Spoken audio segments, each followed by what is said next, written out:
जीवन धारण नहीं किया। या जो रामचरितमानस में कहा कि पुत्रवती युवती जग सोई, रघुपति भगत जाके शुद्ध होई, वही पुत्रवती है जिनकी संतति, जिनके पुत्र भगवान के भक्त हैं। वही माता कहलाने के, पुत्रवती कहलाने के योग्य है। नहीं तो आप देखिए कि हमारे यहाँ कहा जाता है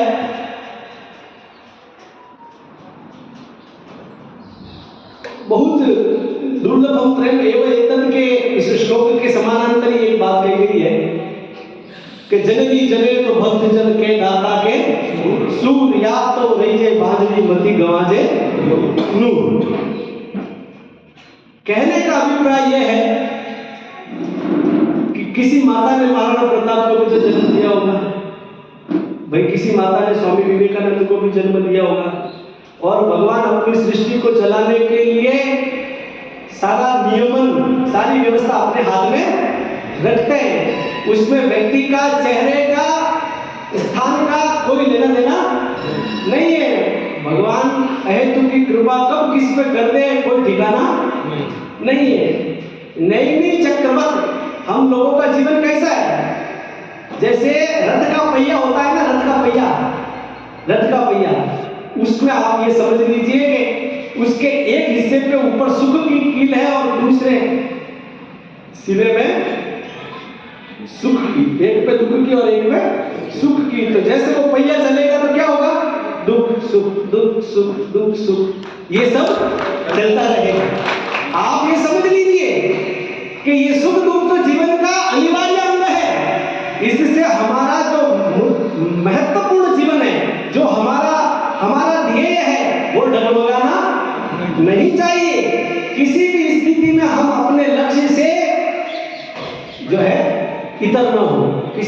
कैसी भी बाधाएं कब बांध सकिए आगे बढ़ने वालों को, और विपदाएं कब रोक सकिए पथ पर चलने वालों को।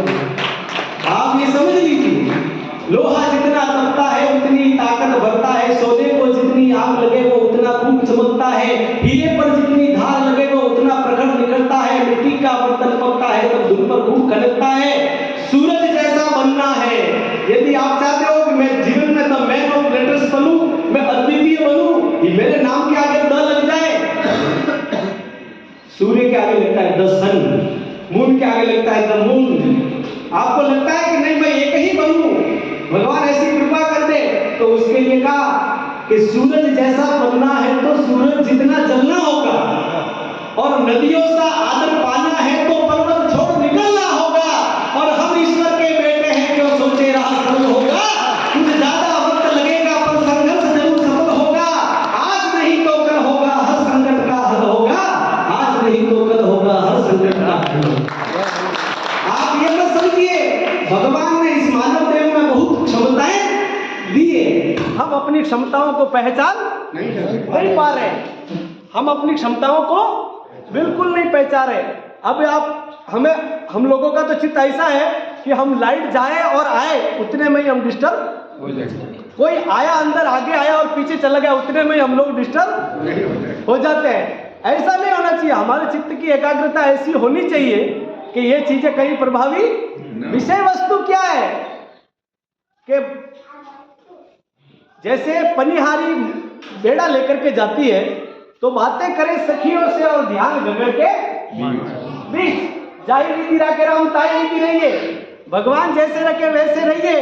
तो क्या उसमें ये बात नहीं आती? उसमें ये बात नहीं आती क्या? भाई देखो, हमने हॉल में इसीलिए प्रोग्राम रखा है कि कदाचित लाइट चली जाए तो हमारी आवाज आपको बढ़िया से सुनाई दे जाए।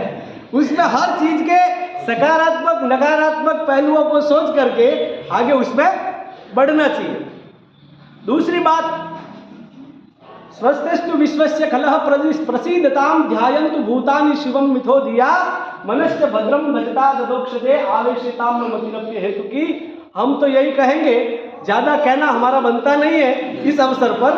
हमें तो आप लोग रोज सुनते ही है, भगवान की कृपा है। अभी तक तो हम बोलने के लिए तैयार हुए, आपको सही बता रहे हैं। अभी आप चाहे तो शाम तक आप बैठ सकते हैं तो हम भी बोल सकते हैं, ऐसी गुरु जी की कृपा है। लेकिन लेकिन सुनिए, समय का एक अपना चक्र है, समय की एक अपनी मर्यादा है, उस समय के भीतर ही हम लोग सब बंधे हुए हैं। अब मैं सर ने हमसे कहा था कि एक बात, उससे पहले मैं आपकी कहना चाहूँगा, आपके प्रति विशेष धन्यवाद कहना चाहूँगा। पोकर जी ने, जो किसी परिचय के जो अधीन नहीं है, इन्होंने एक बात कही जो हमें बहुत हृदय तक, जैसे कोई व्यक्ति, इनका हृदय का जो भाव है वो हमने उसको पकड़ा। क्योंकि भाषा जहां असमर्थ है बोल उठता है मौन, भावों की गहराई या माप सका है कौन। तो भाव ऐसी भाषा है, मौन ऐसी भाषा है कि उसको पढ़ने के लिए बहुत बचना पड़ता है। किसी के मौन की भाषा को पकड़ना ये बहुत कठिन काम है, उसके लिए तो बहुत संघर्ष करना पड़ता है। तो और जो अल्प शब्दों में बोले उसको भी समझने में थोड़ा संघर्ष करना पड़ता है।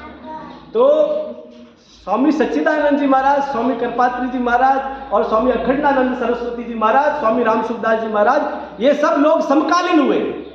मीराबाई, तुलसी, जायसी, ये सब लोग समकालीन हुए। तो इन्होंने एक बात बोली थी, सुनने में मैं बहुत विशेष ध्यान रखता हूं, क्योंकि सुनिए सबकी कहिए न कछु रहिए, मियाँ भव बागर में करिए व्रत नेम सच्चाई लिए, जिनते तरिए भव सागर में, मिलिए सबसो दुर्भाव बिना रहिए, सत्संग उजागर में, रस खान गोविंद ही यो भजिए, जिमि नागर को चित गागर में। तो कहने का अभिप्राय यह है, सुनना भी बहुत बड़ी कला है। इन्होंने कहा था, इनके प्रति मैं विशेष कृतज्ञता अर्पित करता हूं। इन्होंने एक शब्द कहा जो मेरे हृदय द्रवित हो गया उस बात को लेकर के, कि हम उस कालखंड में है जिस कालखंड में ये है। तो ऐसा इनका भाव है। तो हम चाहते वास्तव में हमें किसी यदि अच्छे सज्जन की, अच्छे महापुरुष की, अच्छे विद्वान की, अच्छे जो आप्त पुरुषों का यदि हमें सामीप्य मिले तो हम अपने आप को बड़भागी समझें, हम अपने आप को धन्य धन्य माने कि हे भगवान, आपने हमारे ऊपर इतनी कृपा करी कि मेरे इस जीवन काल में मैंने ऐसे ऐसी कथा सुनी, मैंने ऐसा ऐसा भजन सुना, मुझे ऐसे ऐसे महापुरुषों की सन्निधि मिली। क्योंकि महापुरुषस्य संपर्क कस्य अवनति कारकः पद्म पत्र स्थितम तेयम धत्ते मुक्ता फलस्रियम। जैसे पानी की बूंद कहीं अन्यत्र गिरी हुई पानी की बूंद ही लगती है, लेकिन वही पानी की बूंद यदि कमल के पत्ते पर गिरती है तो वो हमें मोती के समान लगती है। संग से गुण उपजे और संगत से गुण जाए, लोहा लगा जहाज पे पानी में उतराए। संग का बड़ा महत्व होता है। प्रीत की रीत रंगीलो जाने और जैसी रंग वैसी ढंग, ये सब बातें प्रचलित है, कुछ ज्यादा कहने की आवश्यकता नहीं है। दो बातें मैं गौ माता के ऊपर वो पंक्तियां कह करके विमोचन के कार्य को अग्रसर करूंगा।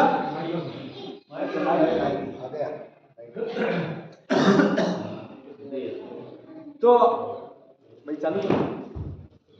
हमें मुख्य बात यही कहनी थी कि चलाने वाला तो भगवान है, हम सब लोग तो उसके हाथ की कठपुतली है, वो यंत्री है और हम सब क्या है, यंत्र है। जब वो चाहे जितना चलाए, जैसे चलाए वैसे हमें चलना चाहिए, उसी में हमें प्रसन्न रहना चाहिए। आप समझ लिए, इसी में बहुत सारा मैसेज प्रसारित है इसी में। अब वो पंक्ति मैं बोलता हूँ, और एक बात और, उस पंक्ति को बोलने से पूर्व आपने आज्ञा दी थी, निवेदन तो हमारा रहेगा। तो उन्होंने कहा था कि हरि भजोरे का चौथा सीक्वेंस आज होगा, विमोचन सृजन होगा, जिसका हम भी बहुत लंबे समय से चाहते हैं कि हरि जो हम YouTube के माध्यम से भजन निकाले, इसकी हमने चर्चा नरेंद्र भाई से भी की थी। हमने कहा था कि जो हमारी पुस्तकें निकली है, की थी तो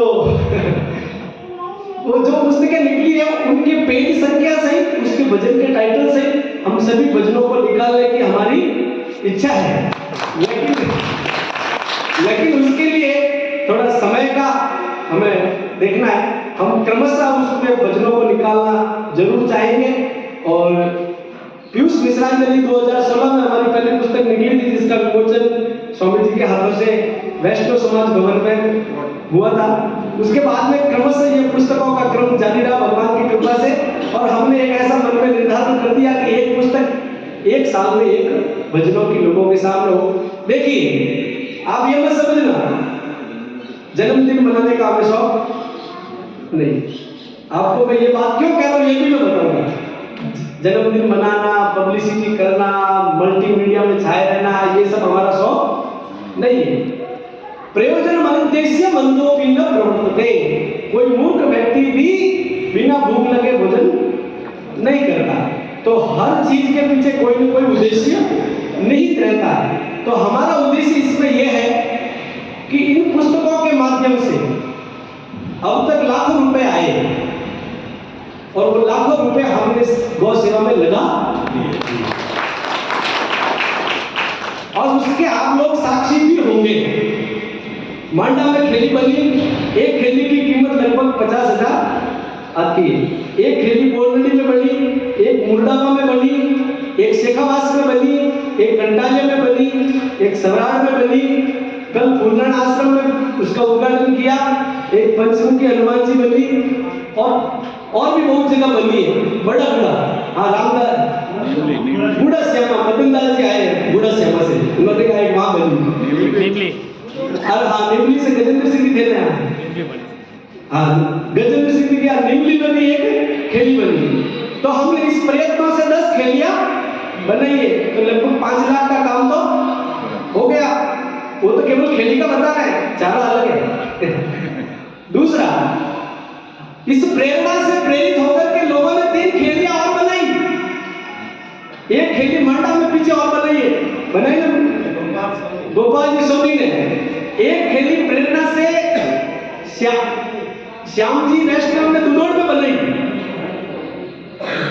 और एक खेली कीरवा के पास एक व्यक्ति ने भी प्रेरित होकर के बनाई है। और उन्होंने, मैंने कहा भाई उसमें लिखवाना क्या है? तो उन्होंने कहा जो आपने लिखा है वही लिखवाना है। तो हमने लिखा है तेरा तुझको अर्पण, हमारा कुछ है ही नहीं, तो फिर हम किस बात का उसका अभिमान करे? अरे भगवान निमित्त बनाते हैं किसी न किसी कार्य के लिए। हम तो चाहते हैं कि आप भी ऐसे खेली, ये कॉन्सेप्ट ऐसा है कि हर गौशाला में हो, हर गोचर भूमि में हो, ताकि 60, 70, 100 गाय बिना लड़े झगड़े पानी पी सके। अरे वो साक्षात कार्य, वो प्रत्यक्ष आपको फल मिलने वाला है, उससे प्रत्यक्ष लाभ होने वाला है। अब लोग उसमें दिखावे की बात करें, ढोंग की बात करें, प्रोपोगेंडा की बात करें, उसका हमारे पास समय, उसको सुनने का ही समय नहीं है। आप ये समझ लीजिए, समय बहुत महत्वपूर्ण है।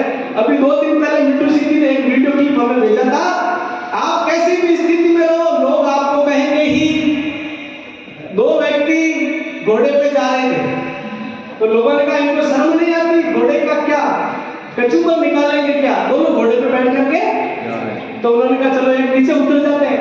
एक नीचे उतर गया, दूसरे आगे गए, तो लोगों ने कहा देखो बड़ा व्यक्ति तो घोड़े पे बैठा है, छोटे बेचारे लड़के को पैदल। उसने कहा कि ठीक है भाई आगे, वो भी उतर गया। अब घोड़ा खाली, फिर चले।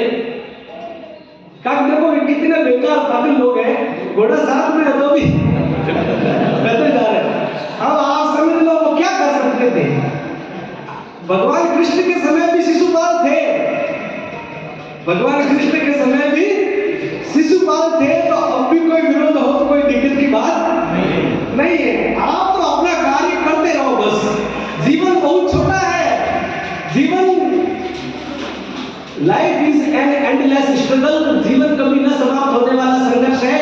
हमारे यहाँ मारवाड़ी में कहते हैं जीवना जीते हीवना। हमारा जीवन कैसा है उसको मैं एक दृष्टांत के माध्यम से आपको बता देता हूँ, आप उसमें समझ जाएंगे। जैसे जैसलमेर में एक कुआं है, रेगिस्तान का एक कुआं है, उस कुएं के किनारे पर आप बैठे हो। कहाँ बैठे हो? किनारे पे। अब रेगिस्तान का कुआं तो रेतीला ही होगा ना। अब आप वहां पे उस किनारे पे कब तक बैठे रहोगे? जब तक आपकी टांगें रेत को अंदर धसाती, जब तक आपकी टांगें रेत को कुएं के अंदर धकेलती रहेगी, तब तक आप उस रेगिस्तान के किनारे पर बने, कुएं के किनारे पे बने रहोगे। ऐसा ही हमारा जीवन है। जीना है तो संघर्ष उसका हिस्सा है, सुख दुख इसका हिस्सा है, हानि लाभ उसका हिस्सा है। ये सब एक और उदाहरण, पहले आपको पता है कुएं में अरट चलती थी। अरट आप लोगों ने तो, आप तो, मैंने तो कम देखी है, आप लोगों ने ज्यादा देखी है। तो एक पहले लोग घुड़सवार जाते थे एक दूसरी जगह, जोधपुर से मारवाड़ी भी जाना है तो घोड़े पे, और घुड़सवार हमारे बहुत अच्छे भगवान सिंह जी। तो घोड़े का इनको अच्छा अनुभव है, हर व्यक्ति घोड़ा भी नहीं दौड़ा सकता, तो घोड़ा लेकर के वो गया कुएं में पानी पिलाने के लिए। अब देखो वो अलर्ट जैसे ही चलेगा तो आवाज आवे टर, तो घोड़ा वैसे ही चमके। फिर उसको प्यास लगी पानी तो पीना ही है, फिर पास आवे, फिर अलर्ट चले तो आवाज आवे टर, तो घोड़ा भी पीछे। तो उसके मालिक ने ऊपर से एक संटर, एक चाबुक होती है ना घोड़े के सर के पास, उसने चाबुक से एक जोर से उसको पीटा कि पौने पीड़ा है तो ट्रैक्टर ढूंढो पड़ी, पौने पीड़ा है तो ट्रैक्टर ढूंढो पड़ी। तो इन वास्ते आपने जीवन में की करना है कि जो को करना है तो ट्रैक्टर ढूंढनी पड़ी। बोलो भक्ति वत्सल भगवान।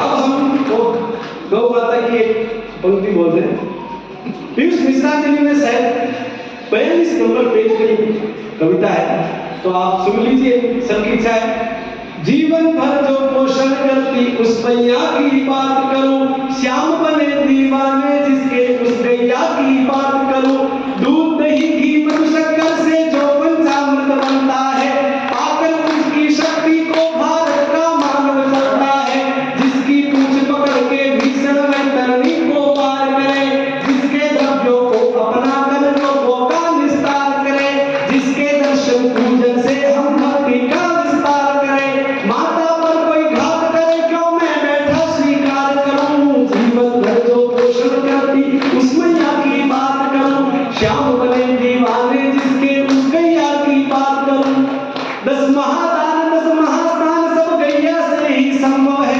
कफवात पित्त के रोग समन हो मैया से ही संभव है, धान बड़े धन धाम बड़े जब भक्ति से गोदान करे, सब संकट मिट जाते उसके मिलकर देव सहाय करे, बन दिलीप और सत्य काम बस गो सेवा में ध्यान धरे, उस गैया को त्रास न कोई वो ऐसा प्रयास करूं, जीवन भर जो पोषण करती उस मैया की बात करूं, श्याम बने दीवाने जिसके उस गैया की बात करूं। शब्दों में गूंथी कविता से ध्यान आपका चाहूंगा, तन मन से गौरक्षा में अवदान आपका चाहूंगा, सब खाने के चक्कर में मैया पे किसने ध्यान दिया, मेरी अंतर पीड़ा को शब्दों में मैंने बांध दिया, हिम्मत के ना धर्म को अपने कवियों ने ही त्याग दिया, ये सब लिखकर युवा वर्ग में ऊर्जा का संचार करूं, जीवन भर जो पोषण करती उस मैया की बात करूं, श्याम बने दीवाने जिसके उस गैया की बात करूं, जो भाषण में गैया को उस मैया के कर बात करे, गो गंगा गीता को अपनी ढाल बना कर वार करे, अपना हित हो जाने पर वो दिखने को नहीं मिलते हैं हम ऐसे मतिमंद जो पथों पर ही रखते हैं, भारी भरकम घोटालों से घर अपने को भरते हैं, सावधान ऐसे लोगों से रहने की मैं बात करूं, जीवन भर जो पोषण करती उस मैया की बात करूं, श्याम बने दीवाने जिसके उस गैया की बात करूं,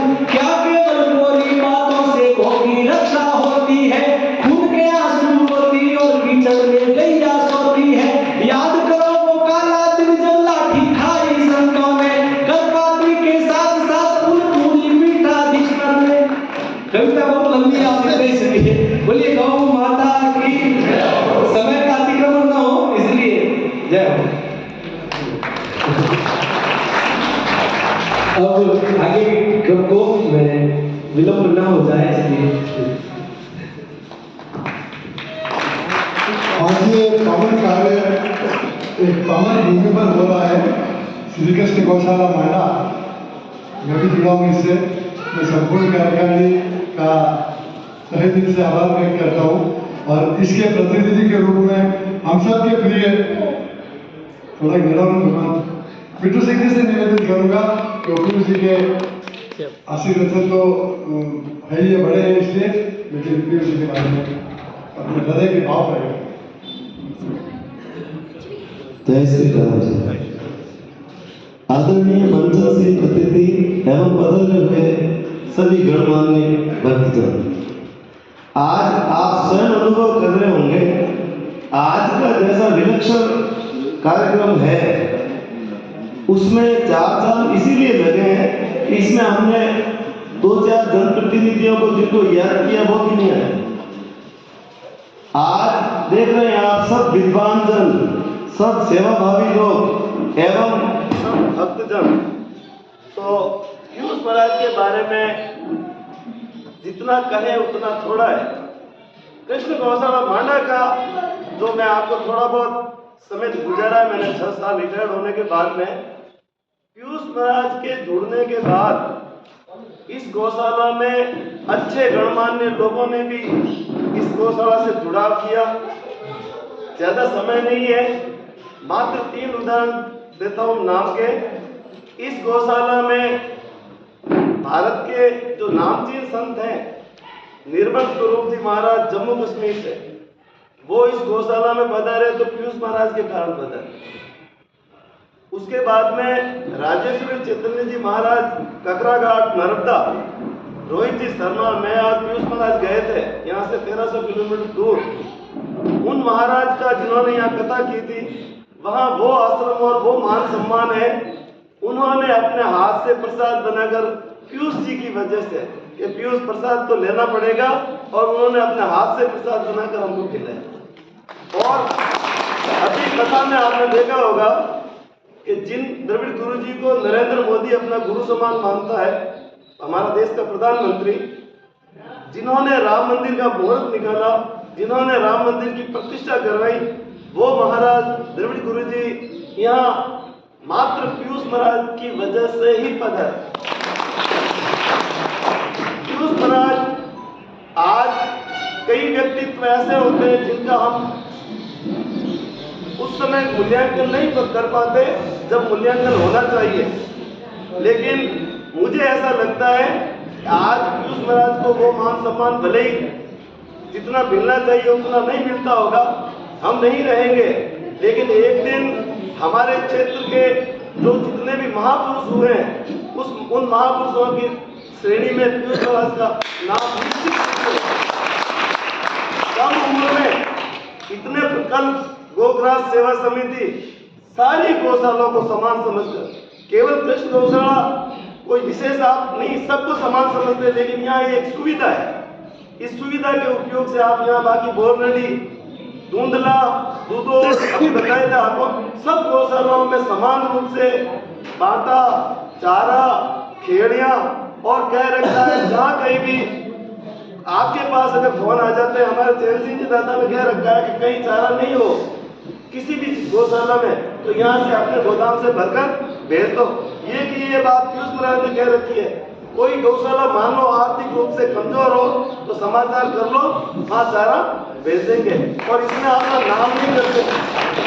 सबसे बड़ी विशेष बात है, आजकल हम लोग छोटा सा पंखे की 3 पंखुड़ियों पर 3 पीढ़ी का नाम लिखवाते हैं, लेकिन पीयूष महाराज कभी भी अपना प्रचार नहीं चाहते, ये हम लोग करते हैं। हमारे गौशाला के हित के लिए हम ये बात कहते हैं, पीयूष महाराज की वजह से हमारे इतना काम हो रहा है।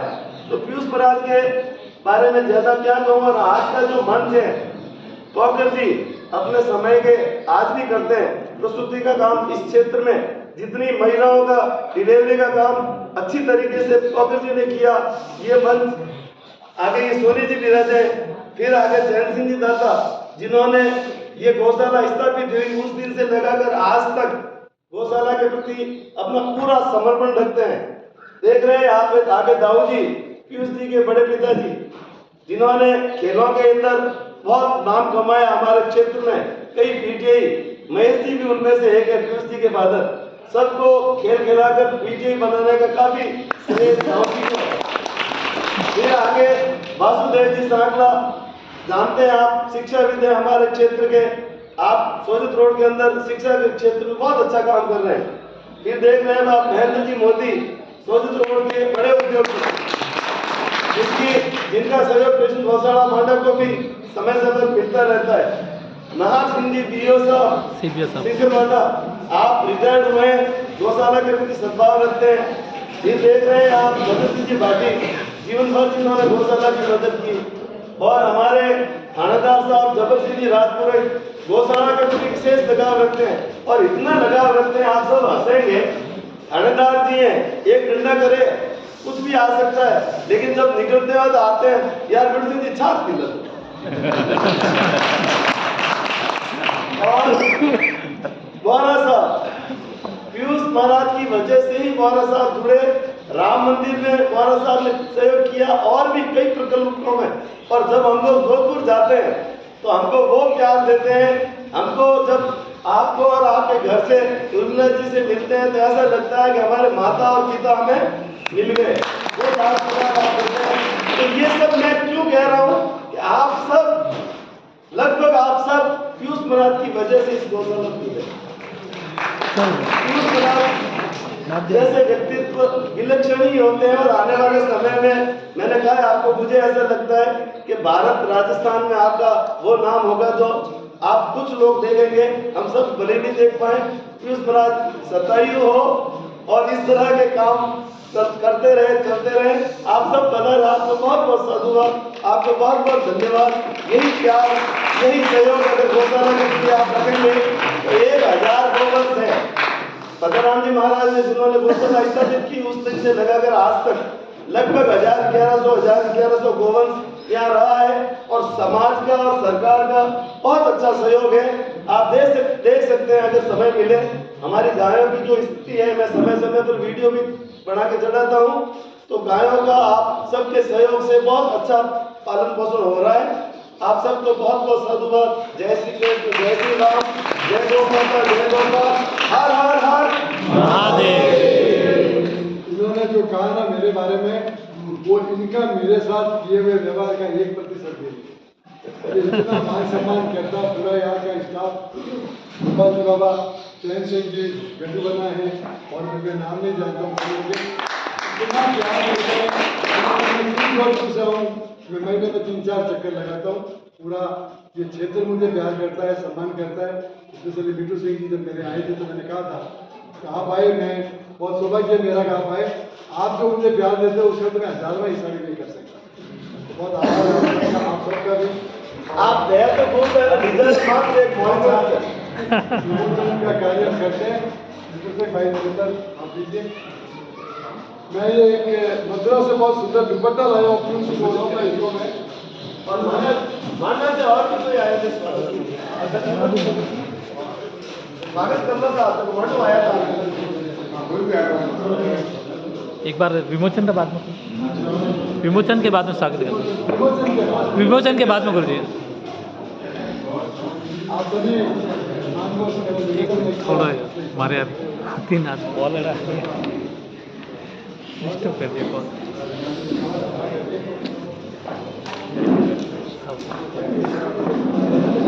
आप सब बैठे रहे।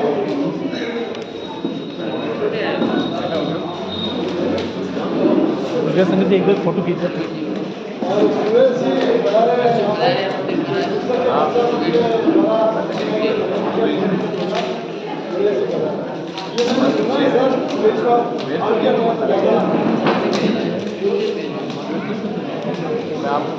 अब एक बार गौ माता की जय घोष करेंगे। धर्म की जय हो, नासो कल्याण हो। गौ माता की जय हो, गौ माता की जय हो, गौ माता की जय हो। बंद हो। अम्बेडकर साहब बंद दो, एक बार नारा बजाओ भैया।